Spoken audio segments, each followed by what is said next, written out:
Morning, everybody, and thank you again for having me back for the second year. Like I already was presented, my name is Brian Manusama. My team covers customer experience at Gartner, and I'm chairing the customer experience and technology event in London that we will have in 2 weeks' time. Now, there's one thing that today I don't have to tell you about, which is customer experience is hot. Everybody sees it nowadays, but many organizations are not just driving the results that we're looking for. Our research is showing today that you have challenges and that there is a tendency to prioritize simple over complex, safe over risky, and sometimes even the expected over the profound. But companies that we all love for customer experience go beyond those things. They do go complex. They do take all of those challenges. They're not safe. They're not expected. So in the next 50 or 45 minutes or so, I want to talk to you about exploring what experiences really mean, where we are today, and what some of the big trends are that we were looking for and that are going on today in the marketplace. I'll give you one experience myself. I'm wearing my jeans and my sneakers. This was me yesterday, 11 o'clock at the airport. No luggage. 11 o'clock, Sunday evening, trying to get some new suits. Not possible at all. But that's not the point of me being here casual. The point here is, I had an experience with an airline. I had an experience with omni-channel customer service. I tried to call somebody at 11 o'clock evening, Sunday evening. Not possible. I came into the IVR, and the IVR said to me, "Are you press 3 for lost luggage?" And when I pressed it, they said, "You need to file a form which is called a property irregularity report." They said on the IVR, and they said, "Thank you for calling." And they just hang up. So I thought, okay, then I'd use the social media, because this airline is very well known for their social media. I put in the social media, guess what happened? I get this, it's in Dutch, so for the Dutch people you can read it, but it basically said, "I'm sorry to hear that you lost your luggage, fill out this form." And then I thought, you know, I do a lot in chatbots, I do a lot of research on virtual agents, so I got distressed. And if you distress, it doesn't know what to do anymore, and then it goes to a human being. I'll tell you the story next week, because I don't know what the hell is going on, because I haven't heard back from them. Anyway, this is me, and therefore doing it like this. What I do want you to realize is that you are right in the middle of a digital customer experience storm. And that storm really is having multiple waves that we're on. And that those waves will be building on top of each other, and they will building each over each other. This customer experience that everybody is looking for has been going on for 10 years already. And still, we have not seen what it is as expected.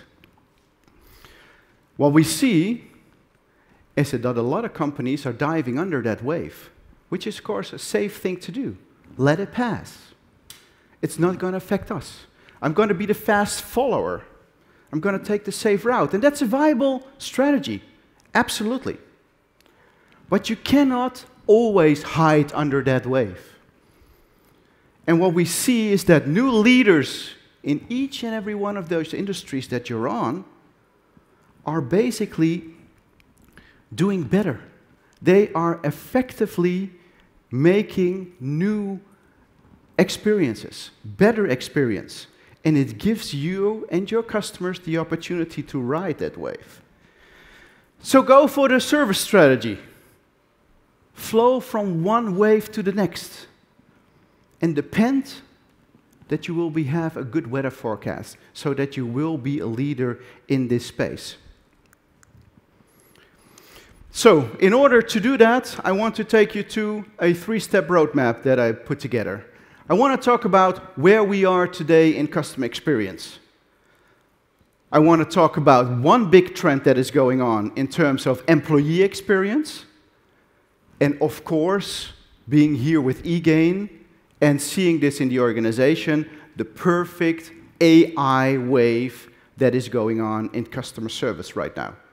I've been doing 25 years in customer service right now, and there's one thing that I'm very happy about, is that I see the importance grow of customer service.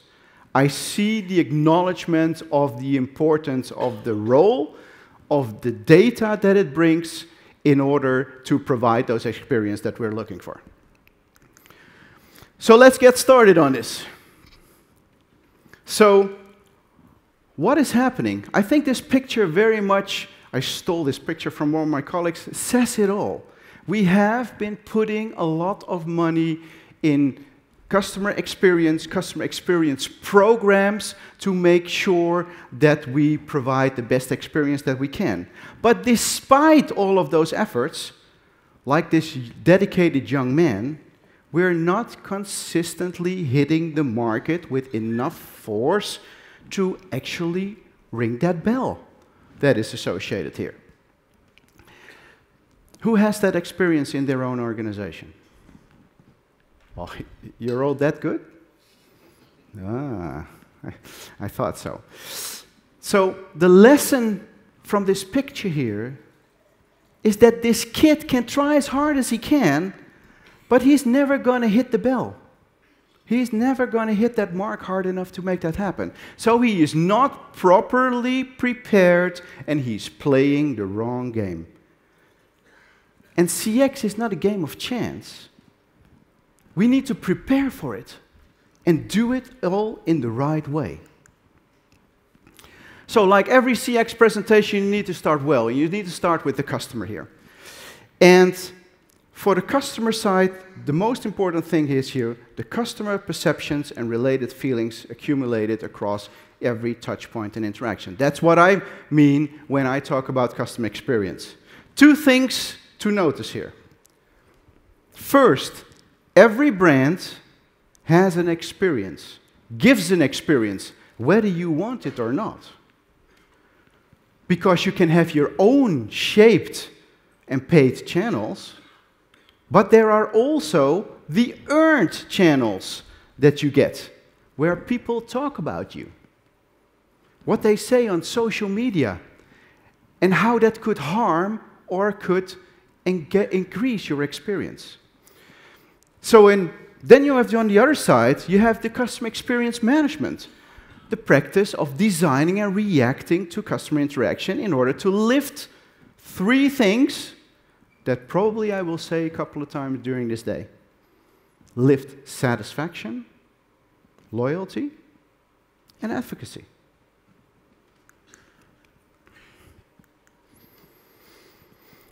And so CX for us today is an inverted pyramid. Pretty shaky, to be honest. Let me give you some data on that from the customer experience survey that our marketing people did last year.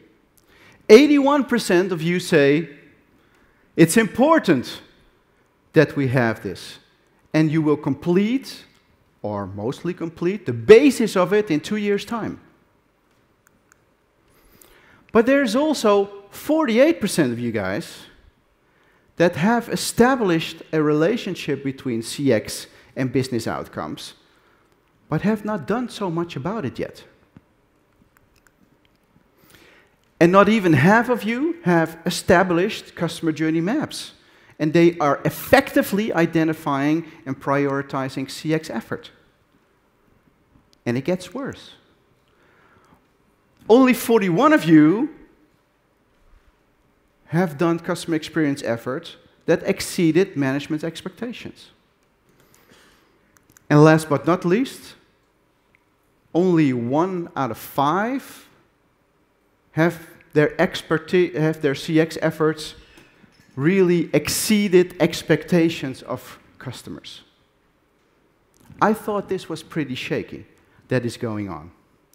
So it's clearly that we all have a vision on what to do, but we need to get better on the execution side of customer experience. So for me, it's a balancing act. It's a balancing act between internal and external focus. And it goes two ways, like you said. If you're too far to the business side, what you will see, and that happens quite often, we see CX programs lost sight of the customer. Those programs fall into the trap of aligning only their outcomes to business outcomes like cost reduction or approved acquisition, and then completely ignore the CX side of it in the first place. Again, lifting that satisfaction, bringing more loyalty, and bringing more advocacy. This is a trap that aligns CX not to the rest of the organization. It basically removes CX from the whole organization. It makes CX redundant, so watch out for that. And obviously, you can also lean towards the other side. And then you need to take care that you don't lose sight of where the brand is actually actually differentiating itself. How customers are benefiting value from that. This is a trap where your CX program can basically lose momentum and budget because you cannot tell your organization what really comes out of it. So like I said, for me, the balance of doing CX is really about balancing a couple of elements. Data and analytics, understanding what customers want, their need, their perceptions, demonstrate value for satisfied customers. Support and sponsorship. You need to secure your budget again and again and again, and the influence and the endorsement that you require. There needs to be governance, which is very important, to break down all those different silos that organizations are having today and still have today in order to make sure that it becomes an omni-channel experience. And I'm even going to talk about post-channel in a couple of minutes. We want to talk about CX process and methodologies to have discipline to orchestrate all those efforts that you are doing. And last but not least, the most important thing of all is to really talk about mindset. Process and mindset are those two things that will help you across the line to really make CX happen for you in a balanced way. And I'm not saying this for fun. I'm saying this because our Gartner research is showing that the gap between the #1 and the #2 within your industry is very much widening. If you see that in 10 years' time, the stock prices, the customer satisfaction, the effortless scores of the #2 in a certain industry is so much trailing from the #1, it's incredible. That basically means the winner starts to take it all. And that's why I think that it is so important to balance all those efforts that you're putting into customer experience, employee experience, agent experience, digital experience. And these are some of those winners that are out there today that we are seeing. With companies that are in hotel business, companies that are in travel, which we obviously all know about. There are banking companies who do this, but also companies like Zappos in retail, or Starbucks, or Coolblue, who are providing you with all sort of retail elements. So the question could be, what did they do wrong? Next to balancing that, there's a few trends that are impacting what they are doing today. So first of all, what we see is that they go from depending only on experts, they are also starting to depend on algorithm as a source of the value they are providing. We also see that if you go from ownership to more subscription and to make customer success work for you and are in contact with your customers on a continuous basis to use that subscription, we also see a lot of things going on. And we're here with eGain today, so going from face-to-face also to the digital channels that these guys are providing is also helping you in thinking of what customers want today and how they want it. Also look at the real-time capabilities. The real-time becomes so important to make actual decisions on the spot, to be able to personalize on the spot, to be able to analyze on the spot, to be able to cross-sell or to upsell right there, right from the beginning. Today's new generation also likes to know more about not only paying, but also getting freebies. What do you do to gain more loyalty in terms of getting something for free?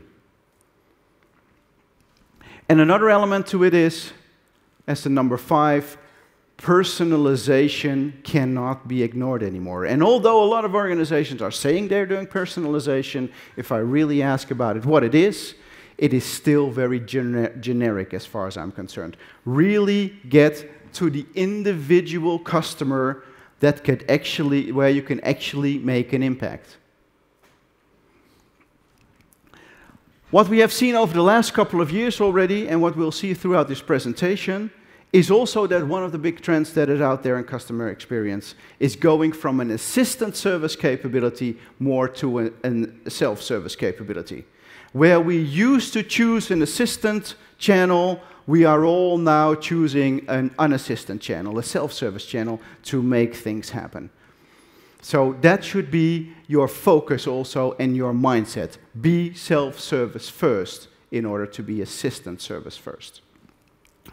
Another element to it is there's now two-way communication. Who does co-creation with their customers?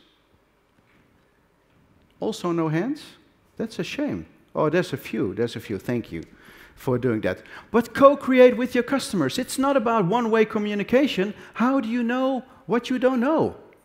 You know things because you co-created with your customers to get things going. So I encourage you very much. You get a lot of value out of co-creation? Yes? Great. So we see that there are more and more examples in organizations. Start building a focus group here where you can actually co-create what the experience should look like. Are there any product marketeers in the room? Few. Every product marketeer that I know and launches a new product is having a panel in there to test their product. So why are we not co-creating with customers here to make sure that you also, the journey that you have them on is also being co-created between yourself and your customers? Last but not least, but that's a trend that has going on forever, but is still going on, whether you go from a product to a service to a real experience company. There are still companies out there that need to make that transition to actually be able to go from product to experience. Last but not least, on this topic, is that we have just received our customer experience survey from 2018. Everything just came in where we processed this, so you are the first one to actually see some of this data here today. We see that dedicated customer experience team leaders are either having a dedicated VP, director, or manager of customer experience, but second of all, it is still largely part of the customer service area. A head of customer service is heading this. A VP of customer service is a leader of a dedicated CX team. And if you look a little bit deeper into this is the same statistic, but we see that there is no statistic significant differences in the rest of the world. So it's in Europe, it's in the US, it's in Asia, it's everywhere. So everything is their customer service oriented. So also, who do you report into? We do see that there are some differences. There are regional differences for the manager of CX who is reporting somewhere.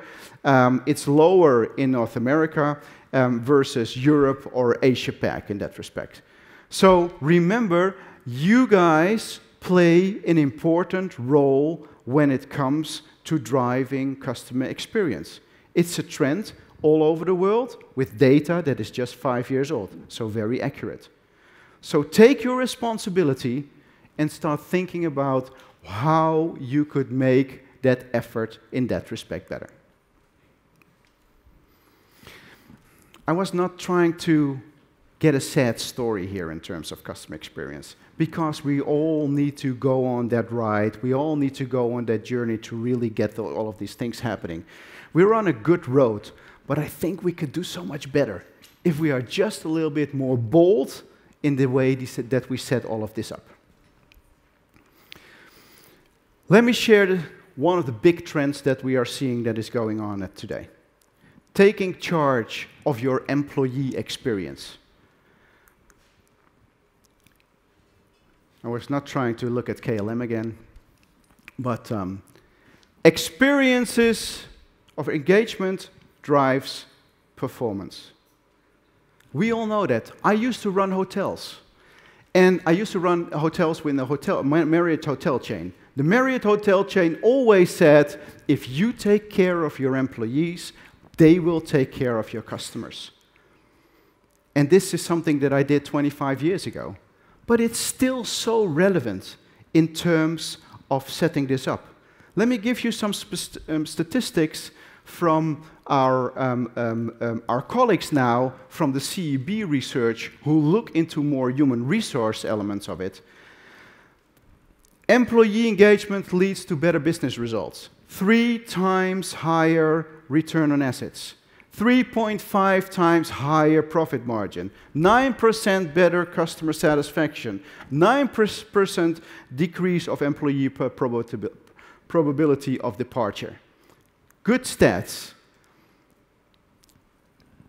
But this is how engaged we are. 72% of employees are not doing their best at work. 16% are willing to go and beyond. And 33% are intending to stay at their current organization. So if you take care of those customers, if you take care of your employees, they will take care of your customers. They will be better engaged with you, and you will have a better customer experience outcome. Our digital workplace research that we do also shows this. This is the top 5 digital channel initiatives CEOs want their HRs to spend more time on supporting. Again, improving the employee digital experience that is out there today with tools that you have, with approaches that you have. So the causal theory that just a few companies are evolving right now, which I encourage you to go upon this journey, is that increased employee engagement is not only enhancing that operational performance that I just showed you about and gave you the numbers for, but it is also improving customer experience in that respect. And I'll give you another statistic that we have that just came from that survey from a couple of days ago. We asked, how would you rate the impact of employee experience on customer experience? And you need to realize we are asking this to all sorts of CX leaders or digital experience leaders that are out there today. 86% think that employee experience is as important or more important than customer experience. That's a big change, a big new mindset that is happening over the last year or so in looking more into your employee to actually be able to drive your customer experience capabilities. So what did they do in terms of employee engagement? Look again into personalization. What can I do to approach my employee in a new way? Usability, consumerization. How can I make that in a better way? Can I interact with them and get feedback from them in terms of voice of the employee? How am I doing as an organization, as an employer, to make things happen? That becomes more and more important. But also give them smart workspaces. Again, we're here with eGain. They'll probably be able to tell you what it means to have smart workplaces, to make it better, to make the environment of your employee done in a better way. And the question that I would like you to ask yourself is, do you treat your employees if they had a choice of IT provider? That's the question you need to ask yourself when you talk about digital and smart workspaces to set up.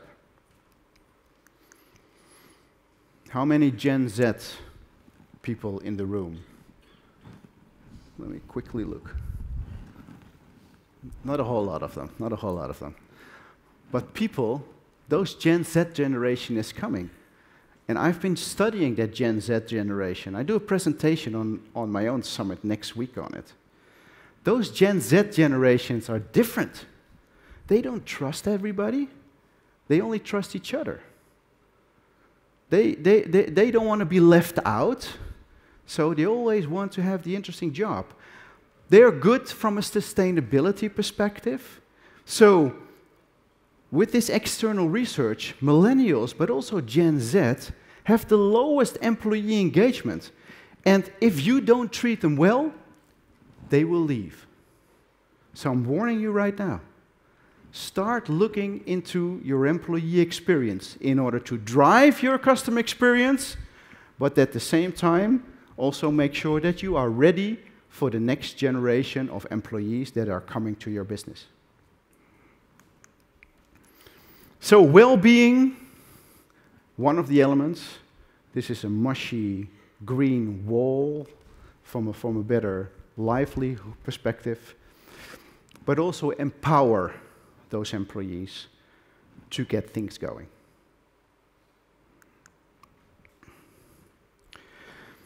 So now that we talked about humans, let's talk about not humans. The perfect wave in AI. A lot of people are investing in it, also eGain. In 2018 only, there were 1,600 startups in AI. Venture capitalists, private equity funds, throwing money at them to get things going. AI and machine learning will be part of all the different experience we will have. And we will go over it in the different ways you will see this happening in the next couple of years. Again, giving you an insight in some of the critical technologies that are out there today. And you don't see the word AI here, but you see elements that are associated with that. So we asked, which, if any, technologies are critical investments for your organization's customer experience improvement projects during the past 12 years? And then we asked the second questions. If any of these technologies do you expect your organization to increase investment in 2018? And you see that analytics, getting outcomes with or without machine learning techniques, is very important. But you also see in there that knowledge management is an important component. I talked about knowledge management last year in combination with artificial intelligence on how you need to be able to get your knowledge in together in order to do AI. So analytics and knowledge are two heavily invested technologies from the survey that we just did, where people think those are critical technologies to improve your CX. Let's give you another statistics that came out of that. We already saw this last year, but now we see that it's really largely mentioned. So what are your organizational plans for implementing technologies for CX-related projects when it comes to AI? All talk about virtual assistants, whether it's from a personal perspective or whether it's from a customer perspective. So do I have chatbots and virtual agents, or do I have an Alexa or a Google Home or any of those guys talking to me in that respect? So a lot of self-help, because this is all self-service related, as well as using the AI technology to get all of this going. So, but be careful how you go forward. Do know that throughout those customer journeys, you should be able to blend humans and AI. Think about the symbiosis or a dance between human and AI capabilities. Because I see too often that the journey is fully and only set out in either a self-service AI way with a dead end, or that within the mix of all assistant service capability, there is not even an AI component in there. It's not or, it's and. It's a symbiosis of doing this all together. And we're of course Gartner, so we have some strategic planning assumptions around it. We believe that by 2022, 72% of customer interactions will evolve some sort of technology when it comes to machine learning, chatbots, mobile messaging. And this was only 11% last year. So it will be a huge uplift. The second is even much better than that. By 2021, 15% of all those customer service interactions will be completely handled by AI, an increase of almost 400% from last year. That's the biggest thing that's going to happen, that a lot of your interactions, all of those simple, repetitive tasks that are out there will be handled by AI. What does that mean? That doesn't only mean cost reduction, that also means that you will be able to free up time from customer service agents to do more complex situations. The third one is that though the portion of phone-based communications will drop tremendously, also the human agent will still be involved in 44% of all those interactions. What does that mean? A lot of times when I'm out there in the field, people say to me from contact centers, so can I close my contact center right now? No, you're not going to close your contact center right now. But there will be a drop in phone-related engagement because it will transition more to either self-service or more digital engagements that are out there, more text-based. What it also means is that phone is not the #1 engagement channel to engage with, but it will be more digital channels to go first. And we will see some statistics later on how those channels will shift, and that still human is involved in communication, but is not the first channel of choice to actually do that. The last one may be of interest also to you. By 2020, we do believe that all of those bots, 40% of those virtual agents, that we will launch this year with real money and real projects and not just proof of concepts, will also be abandoned. Make no mistake, 2017 was one of the worst years when it comes to customer experience. Do you know why? Because we started to experiment with virtual agents and chatbots, like I had my experience with KLM. And because we need to fail sometimes first, in order to succeed, over the next couple of years, we will see that some of your deployments will be not successful, not creating value, you're not ready for you're not doing it in a very organized way, so you will abandon some of your projects that you have done here. So I do want to give you some examples of where I think that AI and self-service can replace human beings. So let's talk about conversational AI first. Things like reordering, things like authentication, things like resetting your passport, in utilities or in telco, paying your bill. Some of those fairly easy things that you can do, you're actually able to do that. But also think of the middle that I put out there is the image recognition capability around it. The image recognition capability that I took the example here of a insect that I didn't know what it was or how to get rid of. I just took a photo. The image recognition recognized that it was some sort of cockroach. I think it was a brown band cockroach.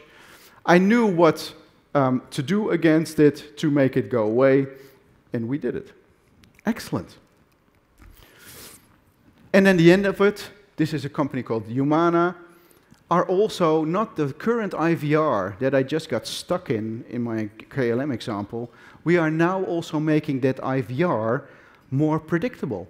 If you go into the IVR and then you're able to identify yourself, or they can get your location, or they recognize your phone number, they'll probably know what you're going to talk about.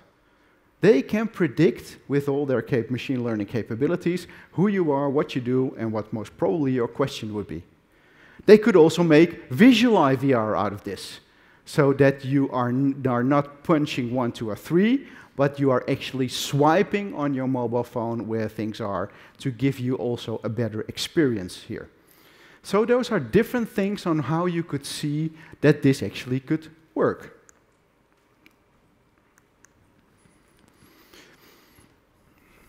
We do believe that we go to a new concept. We have been doing assistant service with all the different engagement channels that you probably all see here. And we have been talking about single channel, we have been talking about multi-channel, we have people talking about omni-channel. We're going to talk about post-channel. It doesn't matter what channels it is anymore. You just need to be able to understand what the journey is that customer is on and personalize that engagement with them. Don't make just another channel, make a journey to find if that channel is actually able to contribute to the value of the customer in that respect. So we're going to talk about post-channel. Channels don't exist anymore. Well, they exist, but it's not that important which channel, because in the next couple of years, who knows what they're going to invent there where eGain is in that Silicon Valley and come up with some sort of new channel again. We don't know. So we shouldn't be preparing just for channels. You should start thinking about, can I make an infrastructure, can I make journeys that are ready for post-channel thinking?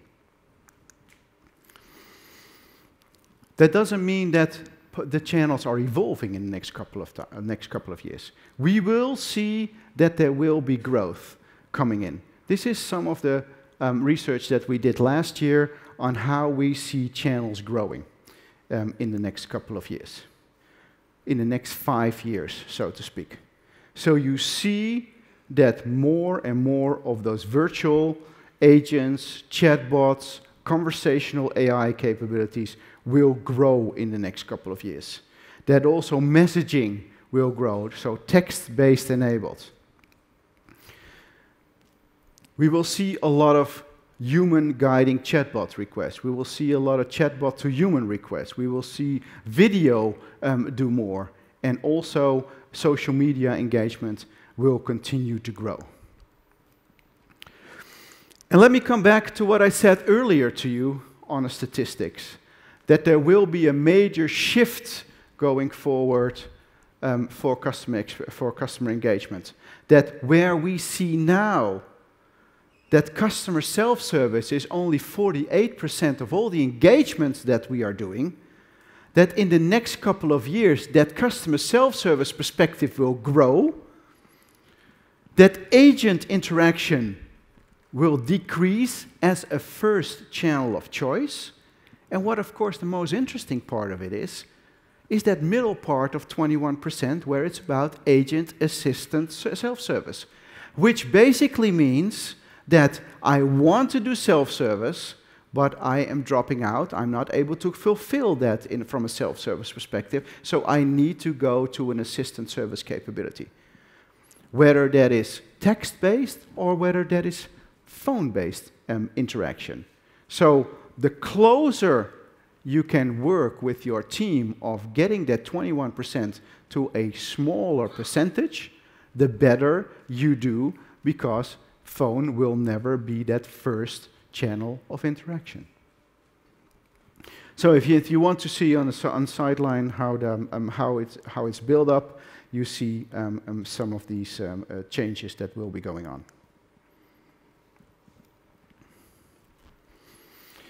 Also think about AI from this perspective. Robotic process automation, conversational AI will eliminate tasks. I read an article last year or so from some of your people in the UK, from your ministry perspective, Ministry of Economics, I think it was, who said that a lot of jobs will disappear because it will be eliminated by AI. Not true. Tasks will be eliminated. If that means that we need to rebundle the tasks to do jobs, then I think it's correct to say that. But AI will eliminate tasks, not jobs. Of course, jobs will disappear on that, but also new jobs will arise coming out of that AI capability. So we are freeing up time for humans to do what they do best. So how do you determine now how to build that symbiosis between man and machine? And as we think of it from two perspectives. It could be the interaction that is complex on one side, but it could also be the process that is not allowing us to use AI or self-service in that respect. And we thought we're Gartner, so we love to make quadrants, so we put that together in a quadrant. And if we do it like that, then you will see that those elements which are highly potential for automation will be the ones that will be done from an informational perspective, and somewhere as the technology will grow, will mature in the marketplace, you will see that there are possibilities of scaling that up to more complex interactions, but also to more complex processes. So if you start from an informational access perspective, where the process complexity as well as the interaction complexity is not that complex yet.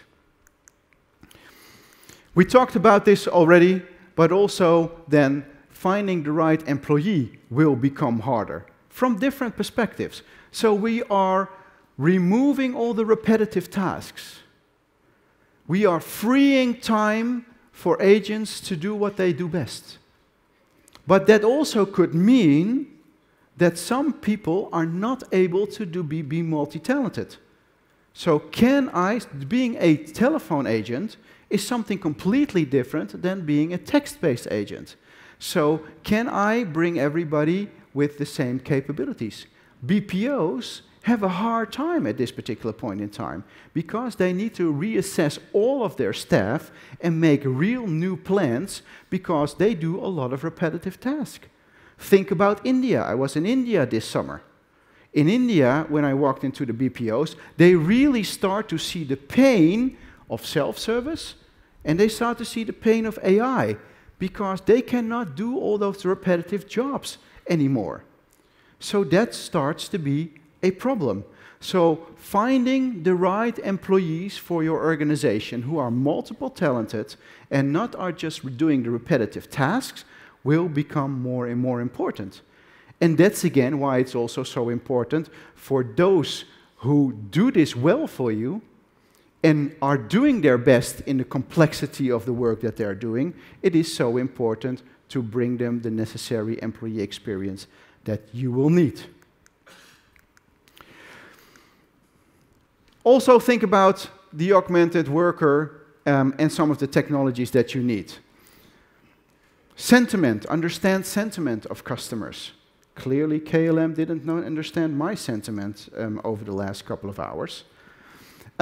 Think about the knowledge you need to have behind it. Talk about process guidance when you do self-service.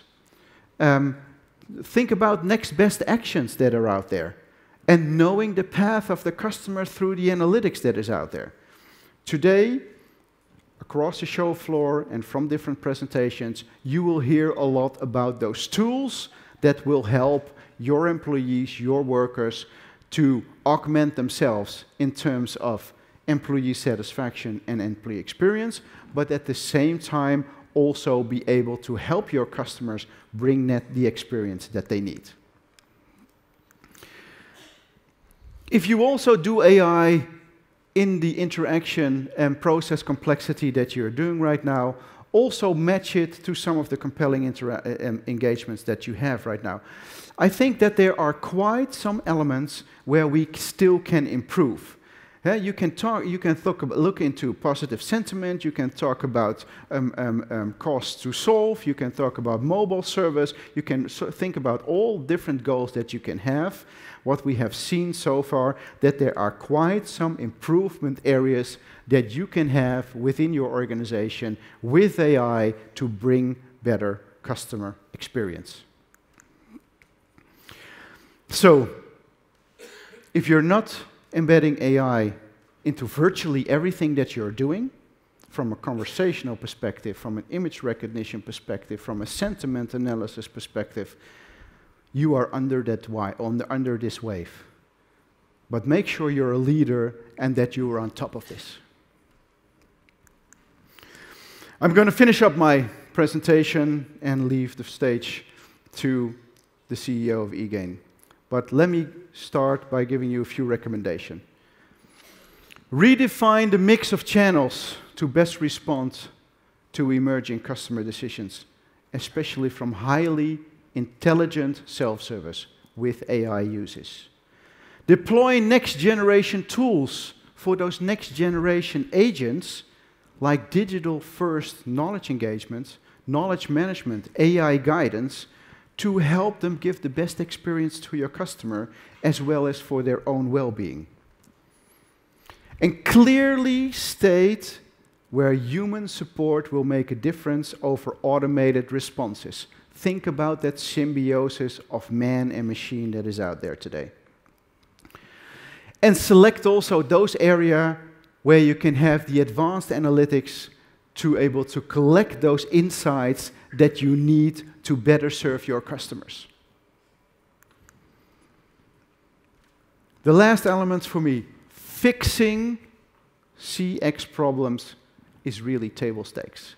But you need to be able to done it in a more organized way.